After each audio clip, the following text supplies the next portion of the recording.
Like prisoners putting checks on a concrete wall, we like to mark the passage of time on this show. And as of today, Robert Mueller's investigation into Russia has been running for an entire year. What have we learned? Joe DeGeneva has been taking close notes from day one. He's a former U.S. attorney, of course, one of our favorite guests. He joins us tonight with a recap. Joe, what do we know? We know that Hillary Clinton was illegally exonerated. We knew that a year ago. We know that there was a substantial effort to frame the current president of the United States with crimes by infiltrating his campaign and then his administration with spies that the FBI had set upon them. We have learned that the crimes were committed by the FBI, senior members of the Department of Justice, John Brennan, Mr. Clapper, Mr. Comey, and others associated with the Democratic Party, and that Donald Trump and his associates committed no crimes. That's quite a litany. So, to the spying question, when the president tweeted that one morning, and I'll never forget it, yes, they spied on us from Trump Tower. And I don't think there's a single person who read that who thought, well, that's kind of a heavy-duty charge. Can you prove it? And, of course, he was derided immediately as insane and as a tinfoil hat guy. That's, in effect, been proved. Oh, absolutely. Categorically and unequivocally, it has been proved that the FBI, in violation of all guidelines, all legislation, and I believe they committed crimes in doing so, purposely sent people into the Trump campaign to plant false information, then force that information to be forwarded back to CIA and then funneled to the FBI to be used as false information in FISA applications. Everybody involved in that process who knowingly participated committed a crime. So why aren't they being held to account? As of today, I understand that a referral for criminal prosecution has been made by Mr. Horowitz to Mr. Huber, who is investigating the FISA leaks, the unmasking, the leaks of the unmasking, and everything we described tonight. Criminal referrals have already been made, and I suggest that Mr. Brennan, who loves to make comment about the process, get himself a good lawyer, not a good writer. Wait.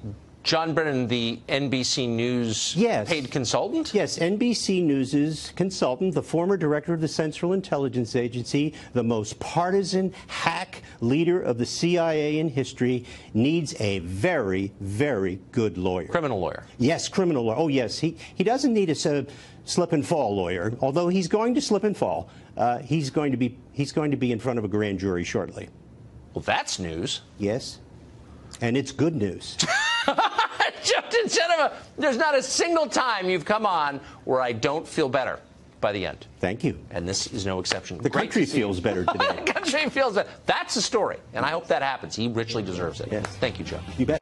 There were reports into us at Fox last night that you've been having meetings with some staffers, warning them about staff shakeups. You referred to it the other day based on some of these leaks, and now apparently some of the staffers of the White House are accusing you of being one of the chief leakers. What would you say to that, Kelly? No, I haven't heard that, but that's pretty funny. If I were a great leaker, I guess I'd get much better press. There are some people here who, frankly, the senior level, junior level, they've been leaking, and some don't work here anymore. Some are on the outside now. They've been fired or forced out or couldn't get through the front door in the first place. But they ought to realize that those of us who are here and who are here because we support this president and this president's agenda, that we're just going to continue to do our jobs. Well, why do you think this is an ongoing issue that we keep coming back on? Well, let me say a couple things. There are a few of us who are the public-facing individuals for this president and this administration. We are asked to go out and convey on behalf of the president and his administration different issues and ideas and events and things that are happening. Most of what we know, we never talk about. And I've been somebody who's had a top-secret clearance all along. Since we got those clearances, I'm somebody who is in many meetings where the content is never divulged. I've been involved in many different one-on-ones that I would never divulge because that's not part of the public's right to know. That's part of the workplace here and confidential conversations. You know, and the point is, I mean, you started this conversation talking about a source within the FBI spying on your campaign, and that may have been the case in the end. It may have been. I said it may have been. Is there a source inside the West Wing that's kind of trying to do you guys in? And you're saying you're not the source of these leaks, just to put a fine point on it. No, I'm not. That's a ridiculous notion, and I know there are plenty of people who don't like each other, it turns out. They have to settle those those disagreements on their own, frankly. I think any workplace does have that, but I think that they have to settle them on their own and think about why they're here and how blessed and privileged they are to be here. But let me say something else, too. This whole idea that leaks come from press and comms only or at all is pretty naive, given the fact that this is a very large complex of hundreds and hundreds and hundreds of people who have access to different information or sitting in meetings. Their assistants certainly do. And so I just think the president should be surrounded by people that he can trust. I think he would agree with that, too. Yes. Now, two other matters quickly to get to on North Korea. Is China giving Kim Jong-un cold feet on this summit? That I can't comment on, but I will tell you that this president is ready to go. So if the June 12th date stays on the president's schedule, it's there. He's ready to go if those conditions are met. And if they're not, the president has made very clear, Bill, that maybe it'll happen in the future. He's fine either way because there are certain conditions that need to be met first. But come what may, what this president has been able to accomplish in a very short period of time between two countries who have been at war basically for 70 years, the 3 American detainees who are here on American soil now home, who had been detained by North Korea. This president is already making great strides. And speaking of China, as I stand here on the White House North Lawn, you have the Vice Premier of China and others who are here meeting with our trade team to try to hammer out new agreements. This president has made very clear that's a when big it comes deal to too. China. Yeah, indeed it is. He's stalling the relationship, but at the same time, he wants fair and reciprocal trade that benefits Americans and American workers. We've got a segment on that coming up in 15 minutes. Quickly, the last question I have here is on this Planned Parenthood move, the ban on these federally funded facilities. What is the effect of that, do you think? Well, respectfully, why that policy now?